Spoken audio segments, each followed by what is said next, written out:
গ্রাম বাংলার ঐতিহ্য মহিষের লড়াই। আর এই মহিষের লড়াই দেখতে প্রচন্ড শীত ও কুয়াশা উপেক্ষা করে ভিড় করেছে কয়েক হাজার মানুষ।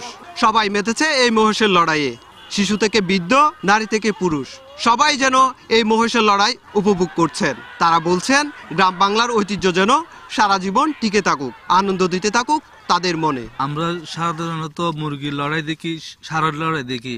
কক্সবাজার থেকে মূলত আসা মহিষের লড়াই দেখার জন্য। এই এলাকার প্রায় 2,500 মানুষ মহিষের লড়াই দেখে। প্রতি বছরে একবার এই মহিষের লড়াই হয়। আমি বাচ্চা সহ এই মহিষের লড়াই শীতকালীন সময়ে দেখতে আসছি। আমার লাইফে আমি এইরকম কোনো লড়াই আগে দেখি নাই, আজকে আমার খুব ভালো লাগছে। এই মহিষের লড়াইয়ে একটি মহিষের নাম দেওয়া হয়েছে লুকাকু, আরেকটি নাম দেওয়া হয়েছে মেসি। সবাই বলছে মেসি জিতবে, তাই হলো। টানা 10 মিনিট খেলার পর মেসি জিতলো অবশেষে। লড়াইয়ের জন্য কিনছিলাম আমাদের উকিয়াবাসীরা লড়াই দেখার জন্য।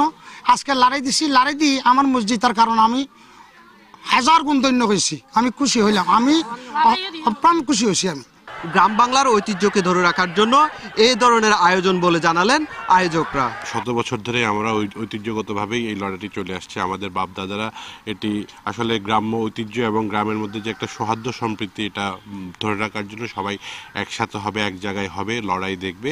গত 1 মাস ধরে চলে আসা এই মহিষের লড়াই অনুষ্ঠিত হচ্ছে কক্সবাজারের উখিয়ার চৌধুরী পাড়ায়। এই প্রতিযোগিতায় অংশগ্রহণ করে প্রায় 6 জোড়া মহিষ।